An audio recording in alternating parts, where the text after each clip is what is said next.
Hi everyone, welcome to the third and final lecture of Chapter 6 where we're covering the skeletal system. This is also the last lecture prior to our third lecture exam. So let's go ahead and get into it with our not really attendance questions. First, what is an osteoclast? Next, what is the ruffled border of an osteoclast? And third, how does GH, growth hormone, increase the size of bone? Go ahead and pause your video, try to answer those questions. And let's take a look to see what the correct answers are. First, what is an osteoclast?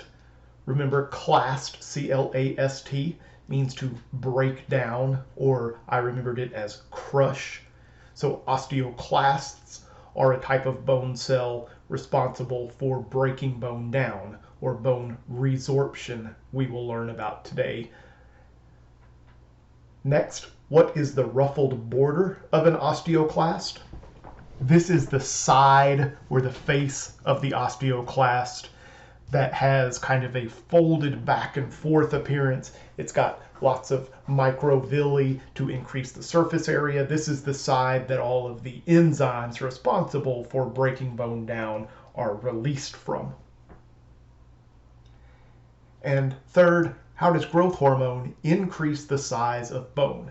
Remember, growth hormone does not directly stimulate bone growth.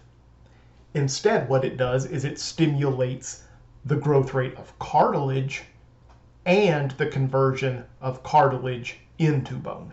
So it indirectly increases the size of bone. So today we're going to be talking about how bone works, some physiology of bone, and we're going to talk about how bone is formed and broken down by various hormones. And we are going to talk about some bone disorders. First, let's talk about bone remodeling. We talked last class about how bone is built by osteoblasts, how bone is broken down by osteoclasts, and I kind of mentioned that this is happening all the time. It is not a bad thing for bone to be broken down. This is something that's always happening. It's just, it should be happening both of those at the same rate, roughly. So bone remodeling is just the act of breaking bone down and building new bone. And about 5 to 7% of our bone mass is replaced every week. So this is constantly breaking older bone down and adding new bone in its place. Spongy bone, it happens a little faster. We replace all of our spongy bone about every 3 to 4 years, and our compact bone about every 10 years. So every 10 years, we've got a brand new skeleton that we did not have 10 years prior. Now, remodeling consists of two different parts that we just talked about. The bone deposit, laying new bone down. So the osteoid is being laid down from osteoblasts. We are also having that mineral deposition into the osteoid. And bone resorption, which is what the osteoclasts are doing. They're releasing enzymes, lysosomal enzymes or lysozymal enzymes, which are just enzymes that dissolve things. So the osteoclasts are dissolving bone, the osteoblasts are laying new bone down, laying new osteoid down, and depositing minerals into that osteoid. Now let's look at how some hormones control that bone remodeling. And it really comes down to calcium levels primarily. We will see some other things that contribute to it, but calcium levels is what we're looking at here. Now, in your book, there's a similar image, but it really only shows the top part. And that's because your book shows the bottom part, not so much the top part. Now, the top part does happen, but the bottom part is much more important and plays a much bigger role. So we're looking at calcium levels in the blood and how calcium levels affect bone remodeling. Looking first at the top part, and this should look very familiar. This is one of our negative feedback loops, our homeostatic feedback loops. Early in the semester, we looked at this same thing, but with body temperature. So hopefully this does look familiar to you. Up at the top, we're looking when blood calcium levels rise, so when there's more than normal blood calcium, that's going to stimulate the thyroid gland in our neck, in our throat, just below our voice box, our larynx. And the thyroid is stimulated to release a hormone called calcitonin. Calcitonin enters circulation, and when it gets to the bones, it's going to stimulate osteoblasts. And osteoblast activity is going to increase. We're going to start to build more bone. We're going to lay down more osteoid. And what else are we going to lay down? We're going to lay down those mineral salts, calcium, magnesium, phosphate. So if we're building new bone, one of the ingredients of bone is calcium. Where does that calcium come from? In the blood. So if we're building new bone, what's that going to do to calcium in the blood? It's going to lower it. We're pulling calcium out of the blood and putting it into the bone. Now, as that happens, calcium levels in the blood are going to drop until they get below normal levels. And that is going to do two things. One, it's going to stop stimulating the thyroid to release calcitonin. And it's going to start stimulating these little nodules on the back of the thyroid gland called parathyroid glands. Parathyroid glands release something easy to remember called parathyroid hormone. The parathyroid glands release parathyroid hormone, PTH. So as calcium levels drop, PTH levels go up. They're circulating in the blood. Parathyroid hormone is circulating in the blood till it gets to the bones. Parathyroid hormone stops stimulating those osteoblasts, and it starts stimulating osteoclasts. Osteoclasts release those lysosomal enzymes from their ruffled border. What does that do? It starts to break bone down. And the parts of bone, the ingredients that were making up that bone, spill out into the blood, including what? Including calcium. So calcium levels in the blood are going to do what? They're going to rise. We're breaking bone down, taking calcium that was in those bones and putting it into the blood. So calcium levels in the blood rise until we get above normal levels, and now we're back here at the start. So this is constantly going back and forth, but we are keeping those blood calcium levels right around 9 to 11 milligrams per 100 milliliters of blood.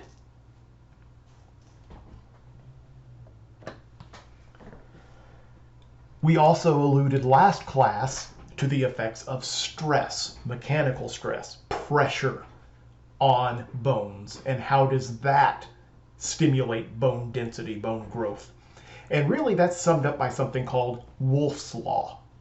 Wolff's Law really comes down to the fact that if there's more stress put on a bone, it will grow denser, it will grow thicker, it will grow stronger.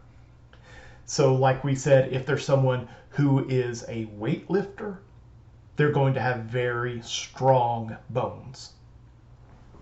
But it doesn't have to be something quite that noticeable.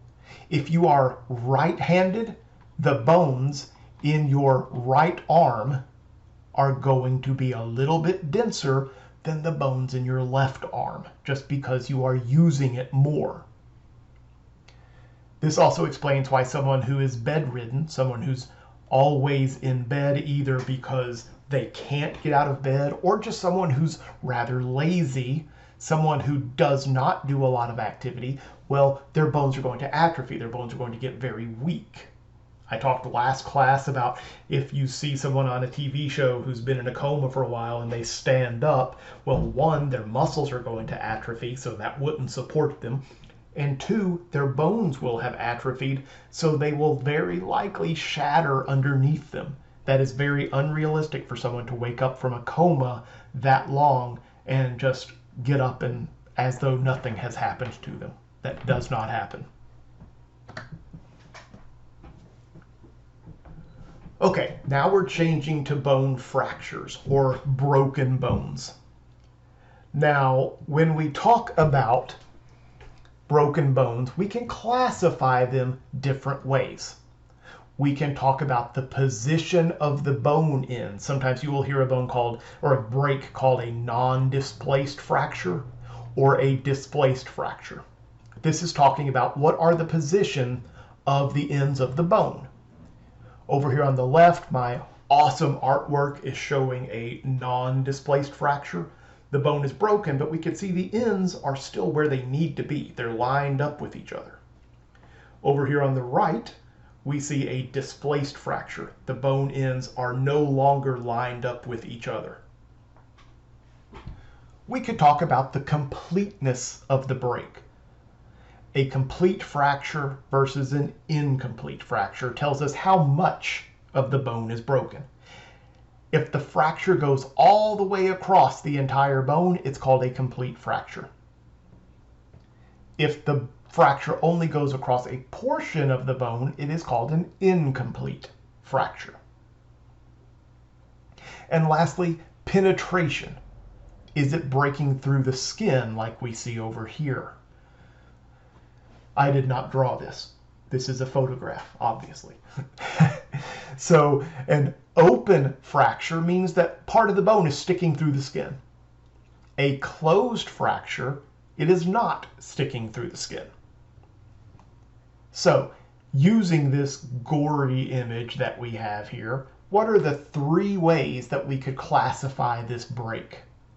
Well, it's displaced.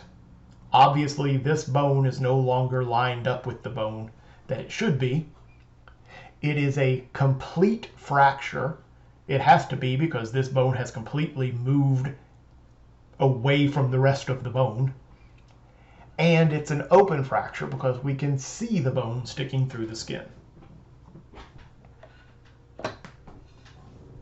So what are some common types of fractures? All bone breaks are not the same. They have different causes, they have different results. So one type is called a comminuted fracture. And a comminuted fracture is really common with the elderly who have like brittle bones. That's one of the things that happens as you age. There's also a disorder called brittle bone disease, and this is common in people with that disorder. What happens is when the bone breaks, it basically shatters. The bone fragments into 3 or more pieces. It's not just a break across the bone, it is kind of like broken glass. Next, a compression fracture. This is really common in things like someone with osteoporosis and their bone is very porous. So here what happens is the bone is crushed. Here we're seeing a vertebral column, and imagine if something kind of pressed down.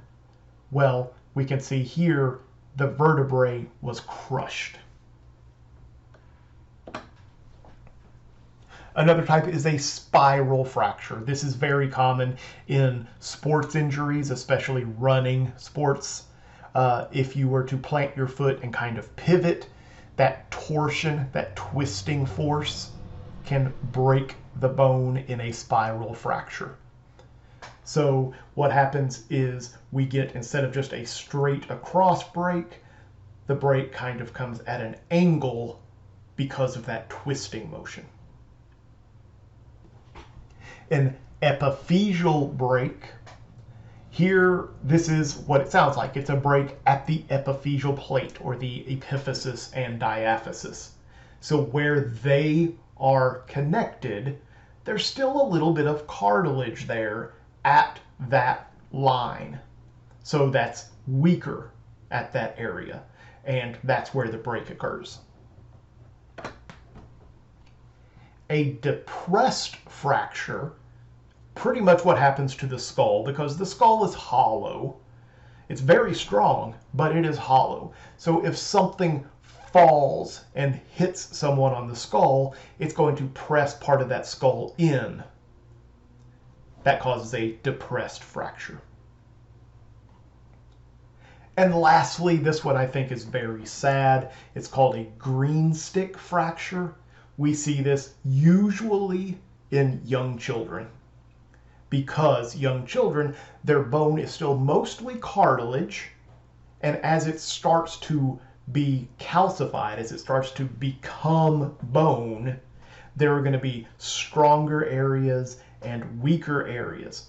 So imagine you take a twig off of a tree, and that twig is a living twig, not an old dead twig that you can just snap. A living twig, if you break it, the hardened woody part is going to crack very easy, but the living inside part is going to stick together. It's not going to break. That's kind of what these fractures are like. The bony part will shatter, where the cartilage part will kind of stick together still. Well, when you get a break, what happens? How does that break repair itself? Well, first thing, you're probably going to go to the doctor.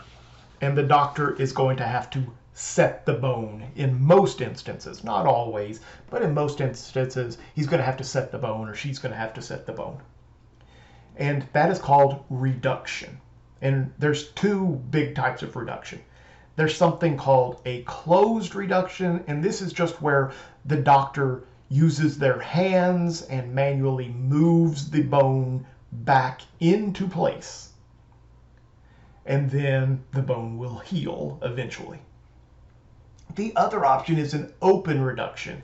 And in an open reduction, pins or wires are used to hold that bone in place as it heals. Now, as that bone is healing, what happens? Well, we've seen now that there's a lot of blood supply in bone. There are blood vessels running through bone. And when we break a bone, it breaks those blood vessels. So those blood vessels bleed. And the blood collects around that break. It collects under the periosteum around the break. And we get something called a hematoma. This is basically a bruise. Remember, a bruise is just bleeding under the skin. Well, here we're talking about bleeding around the wound of the bone and underneath the periosteum. So the hematoma forms. That kind of forms a little bit of a patch, but a more permanent patch starts to be filled. We're going to start laying down fibrous connective tissue. So fibrocartilage is going to be built around that break and under the periosteum, so it's a little bit enlarged.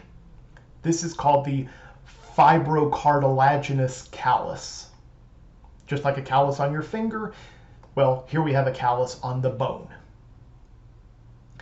As this cartilage is there in place, what's going to happen? Well, we're going to start stimulating that cartilage to become bone. So over time, we're laying woven bone down, spongy bone, and we get something called a bony callus. Here, we've laid down more bone than we need, but that is good because we're protecting that broken area. Meanwhile, during all this, the blood vessels are, of course, reforming, regrowing. And then once we've got the bony callus fully in place, we're going to have our bone remodeling. We're going to start getting rid of some of that excess bone with resorption, laying down new bone in certain areas to strengthen it. And eventually, that bone will be completely healed. So what about some other disorders?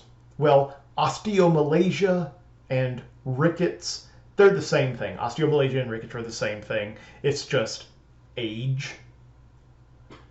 So osteomalacia and rickets is most noticeable in the legs. If we think of someone with bow legs, that's because of osteomalacia or rickets.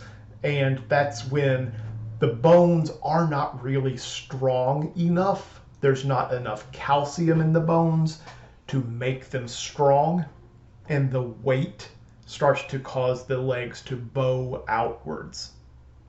Why is that? It's because calcium is not being laid down into the bone tissue, into the osteoid, the way that it should be. There's a few reasons for that. One, not enough vitamin D from the diet, or not enough vitamin D being made because of exposure to sunlight. Well, so let's talk about calcium and vitamin D. Vitamin D, like we've said before back in skin, is the only vitamin that our body naturally makes.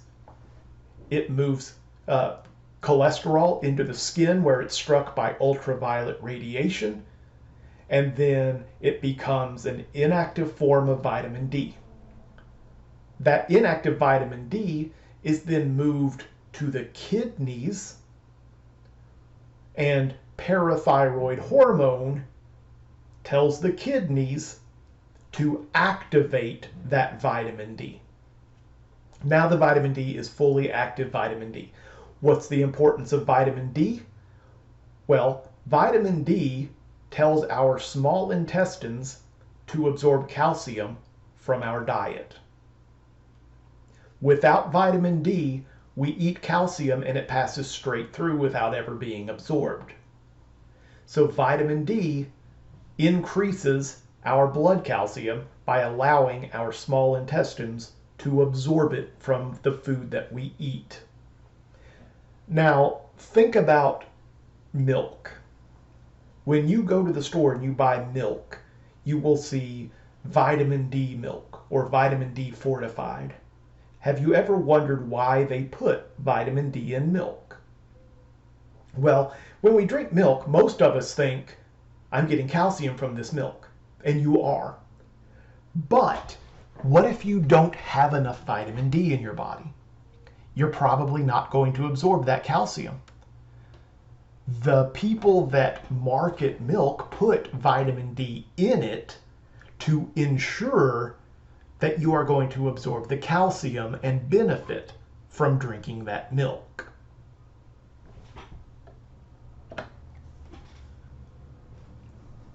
All right, so now we're going to talk about osteoporosis, a disease very common among the elderly, very noticeable with, we'll call it a hunched back. If you see an older person who's slumped over, chances are they've got osteoporosis. And here, what's happening is the bone resorption side of things is happening faster than the bone deposit side of things. Resorption is happening faster than deposit. We said usually these two things should be happening at about the same rate. If the resorption side outpaces the deposit side, the bone is going to start to become weak. It's going to start to break down and become soft. It's going to have brittle areas. Now here, it happens throughout the body, but it's most common to see the impacts in the femur, the big bone in the thigh, and the vertebrae. The vertebrae, you start to get soft areas, and that's what causes that hunched back. The femur results in things like the broken hip that's common among the elderly. Now, one thing that I like to point out here is we always hear about the elderly falling and breaking a hip. And Really, that is not what happens in the majority of cases. Really, what happens is the hip gets weak, the head of the femur breaks off, the person falls as a result of that broken hip. But in their mind, they think I fell and that fall broke my hip, when really it's the other way around. So femur and vertebrae are where we see most of the issues with osteoporosis. So who's at risk for osteoporosis? Well, the elderly. Older people are much more at risk than younger people. Gender. Females are more at risk than males, especially older females who have gone through menopause, because estrogen plays a big role in how calcium is deposited. And after menopause, estrogen levels drop dramatically. Race. Caucasians and Asians, just below that, are most at risk. And that's because of a couple of things. One, because they have lower estrogen in general than other races. And two, because they start with weaker bones in general than other races. Body type. Petite people, shorter people, are more at risk. Lifestyle. Someone who is inactive is more at risk than someone who is very active. So again, that comes back to the amount of stress put on a bone. The more inactive you are, the weaker your bones will be. Diet. Calcium is very important. Protein is very important. Vitamin D is very important. All because that is needed to build strong bones. Smoking. Well, smoking lowers estrogen, and estrogen, again, is responsible for laying down calcium. So how do you treat it? Well, basically undoing all of those things. Get plenty of calcium or get calcium supplements. Same with vitamin D. Make sure you've got plenty of vitamin D in your diet or take vitamin D supplements. Exercise. By putting more stress on the bones, they will become stronger. Hormone replacement therapy. If your estrogen levels are low as a female, or if your testosterone levels are low as a male, you can get hormone replacement therapy. And again, remember, males have both, females have both. So it's not really just males get testosterone, females get estrogen. It's just in a male, the testosterone plays more of a role, and in a female, the estrogen plays more of a role. Prevention, pretty much the same as treatment. Make sure you're getting plenty of calcium. Make sure you're getting plenty of vitamin D. Avoid carbonation and alcohol. Well, carbonation dissolves bone. Carbonation leads to something called carbonic acid, and carbonic acid will break bone down. Exercise, again, exercise puts stress on the bone, builds stronger bone. Here we're going to talk about something called Paget's disease. Paget's disease is when we have very haphazard bone deposit and bone resorption, and we end up with a very high level of spongy bone and low level of compact bone, especially noticeable in flat bones of the skull, which is what we see here. We say this is a Pagetic skull. And you could tell looking at it that that bone looks very thick. Remember the structure of a flat bone? The diploe, that sandwich appearance. So we have a lot of spongy bone, making that bone very thick, and not a lot of compact bone. All right, a couple of other disorders to wrap up. Osteosarcoma, which is a type of bone cancer. Very painful, highly metastatic. It likes to spread, especially to the lungs. Here, the treatment, because it is so metastatic, is typically amputation. If this is discovered, they will probably amputate the limb and then follow up with heavy chemotherapy. Hypo and hypercalcemia. Remember, hypo means low, hyper means high. So hypocalcemia, we don't have enough calcium in our body.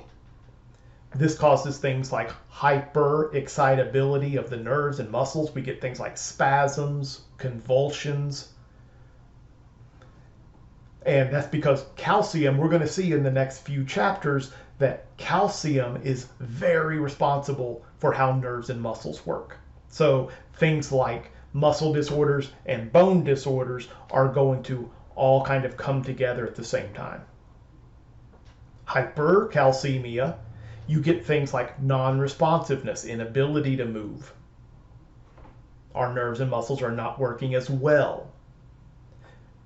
If you have too much calcium, you can get things like kidney stones, bone spurs, organ calcification. So that calcium is going to start to be laid down in the bone, but we're also going to get it on the edges of bone, like bone spurs, or in places where we should not have calcium, like on our soft organs.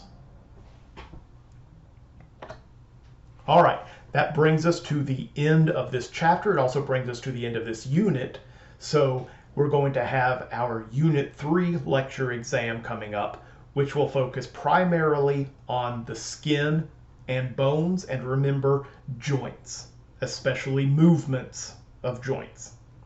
All right, if you have any questions, let me know. I will see you when we start Unit 4 in our next lecture.